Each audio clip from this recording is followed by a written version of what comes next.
वासुदेवाय देवकी नंदनाय च नंदगोपकुमाराय गोविंदाय नमो नमः। भगवान राधा गोविंद की चरणारविंदों को प्रणाम करता हुआ आज गणेश चतुर्थी को जिन लोगों ने चंद्रमा के दर्शन कर लिए हैं, नहीं चाहते हुए भी, ऐसा शास्त्र कहते हैं कि गणेश चतुर्थी का जो चंद्रमा होता है उसका दर्शन नहीं करना चाहिए, लेकिन फिर भी न चाहते हुए भी दर्शन हो ही जाते हैं। अब दर्शन हो गए तो क्या किया जाए? तो इसके लिए भागवत के अंदर एक प्रसंग मिलता है। उस प्रसंग को सुनने मात्र से ही इस चंद्र दर्शन का दोष समाप्त हो जाता है। ऐसा बताया गया है कि चतुर्थी के चंद्रमा का दर्शन करने से व्यक्ति को कलंक लगता है और उस कलंक को मुक्ति पाने के लिए इस कथा को सुनना जरूरी है। अगर आप चंद्रमा का दर्शन करके तुरंत बाद इस कथा को सुनते हैं, इस प्रसंग को सुनते हैं, तो आपको कलंक लगने का भय नहीं रहेगा। प्रसंग क्या है कि द्वारिकापुरी के अंदर महाराज उग्रसेन राजा थे और उन्हीं के राज्य में एक सत्राजित नामक यदुवंशी रहा करता था।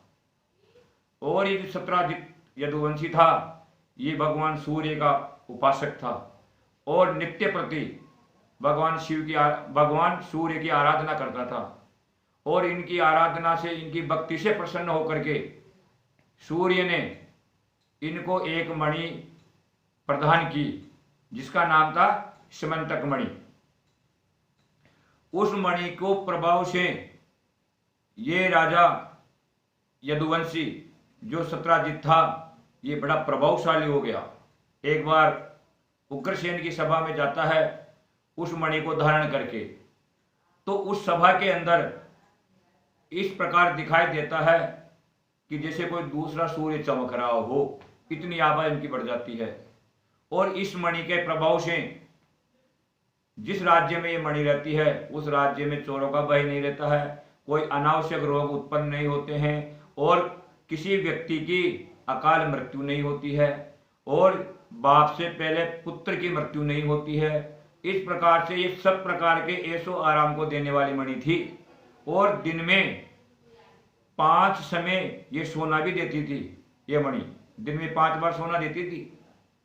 और जब सभा के अंदर सत्राजित शोभायमान हो रहे थे मणि को धारण करके, बड़ा प्रभावशाली दिखाई दे रहे थे, उसको देख करके भगवान कृष्ण के मन में आया कि ये मणि तो महाराज उग्रसेन के पास होनी चाहिए ताकि समस्त राज्य का कल्याण हो, सभी राज्य की प्रजा का कल्याण हो।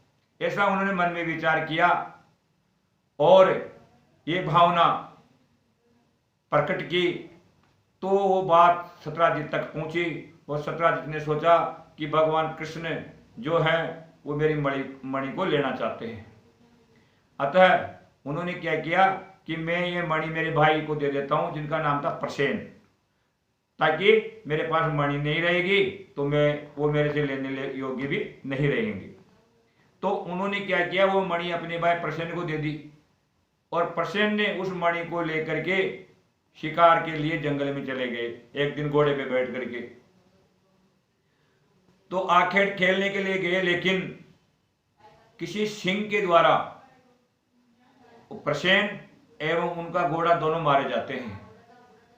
और वो जो सिंह उन दोनों को मारा था, उस मणि को मुंह में लेकर के जंगल के रास्ते से जा रहा था, तभी वहां जामवान, एक रीछ जिसे कहते हैं या जामवंत, जो रामावतार के समय भगवान राम की राम रावण युद्ध के अंदर बड़े सहयोगी थे, जामवान, वही वहां से गुजर रहे थे।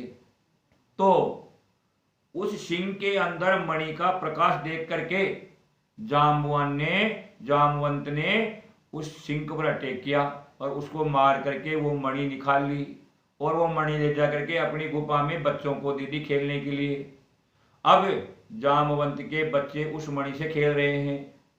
इधर जब प्रसेन वापस लौट करके नहीं आया द्वारकापुरी में, तो लोगों के अंदर कानाफूसी होने लगी कि कृष्ण चाहते थे उस मणि को लेना और प्रसेन अब तक लौट कर नहीं आया, हो सकता है कृष्ण ने उस मणि को पाने के लिए प्रसेन को मार दिया हो।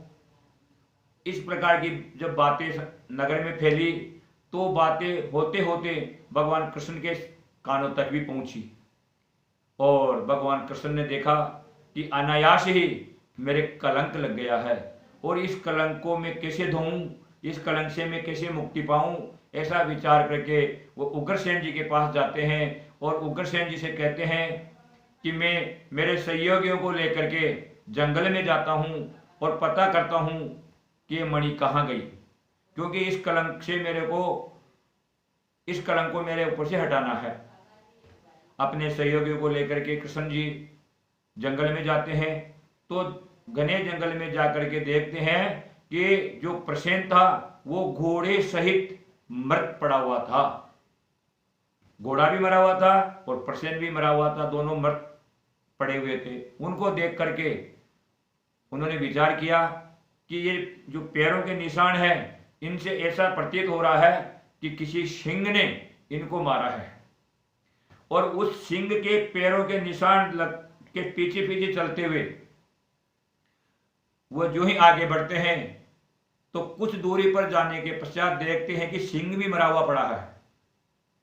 अब विचार करते हैं कि उन दोनों को तो इस सिंह ने मारा, लेकिन इस सिंह से भी कोई बलशाली यहां रहता है जो इस सिंह को मार के उस मणि को ले गया। वो कौन है उसका पता लगाना चाहिए। तो जामवंत के पैरों के निशानों के आधार पर उन निशानों का पीछा करते हुए भगवान कृष्ण अपने यदुवंशियों के साथ उस गुफा तक पहुंच जाते हैं जहां पर जामवंत रहते थे और सभी सहयोगियों को कहते हैं कि आप यहां द्वार पर ही खड़े रहिए, मैं इस गुफा के अंदर जाता हूं। निश्चित ही सिंह को मारने वाला और मणि को लेके आने वाला व्यक्ति कोई न कोई इस गुफा में रहता है और मैं अंदर जाकर के पता लगाता हूं कौन है वो। इस प्रकार भगवान कृष्ण उस गुफा में घुसते हैं और वहां जाकर के जामवंत के और भगवान कृष्ण के 21 दिन तक युद्ध चलता है, लगातार 21 दिन तक। इसी बीच जो भगवान कृष्ण के साथ अन्य यादवगण गए थे वो 12 दिन तक ही इंतजार करते हैं भगवान कृष्ण का और सोचते हैं कि कहीं न कहीं कृष्ण मारे गए अंदर, अब तक भी नहीं आए। ऐसा विचार करके 12वें दिन ही वापस लौट करके द्वारिकापुरी में आ जाते हैं। लेकिन जब 21 दिन तक युद्ध चलता रहा और जामवंत युद्ध में परास्त हुए, तब जाकर के जामवंत ने प्रार्थना की, पहचान गए भगवान को कि आपने द्वापर युग में राम अवतार जो उन्होंने लिया था, आप वही राम आज मेरा कल्याण करने के लिए यहाँ प्रकट हुए हैं। हे प्रभु, आपने इस रूप में द्वापर युग में मेरे को दर्शन दिया है, मैं अब आपको पहचान गया हूँ, क्योंकि मेरे को इस त्रिलोकी में हराने वाला और कोई नहीं है आपके सिवा।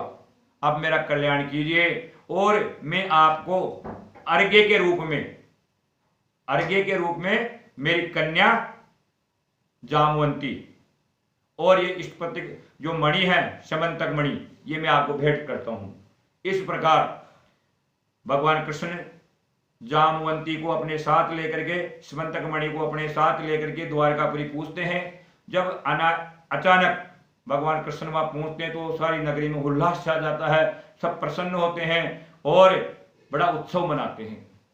और सभा में जाकर के उग्रसेन जी की में भगवान कृष्ण ने सत्राजित को बुलाते हैं और बुला करके वो मणि भेंट करते हैं और कहते हैं कि मैंने ये मणि नहीं चुराई थी, ये मणि प्रसेन को और घोड़े को मारकर सिंह ने ली और सिंह के जबड़े से मार करके जामवंत ने ली और जामवंत से ये मणि में लेकर के आया हूं और उसकी गवाह ये उनकी पुत्री जामवंती है। उन्होंने मेरे को अर्घ्य के रूप में समंतक मणि और अपनी पुत्री प्रदान की है। जब इस प्रकार की सभा के मैंने चर्चा हुई तब सत्राजित भगवान कृष्ण पर बड़े प्रसन्न हुए और प्रसन्न होकर के उनकी पुत्री, उनकी सत्राजित की, कौन, सत्यभामा, वो भी अपनी पुत्री भगवान कृष्ण को अर्पण कर देते हैं पत्नी रूप में। इस प्रकार जो इस कथा को सुनता है तो वो कलंक रहित हो जाता है, उसको किसी प्रकार का कोई दोष नहीं लगता है। जिस व्यक्ति ने चंद्रमा का दर्शन किए हैं उनको ये कथा अवश्य सुन लेनी चाहिए। जय राधे गोविंद भगवान की।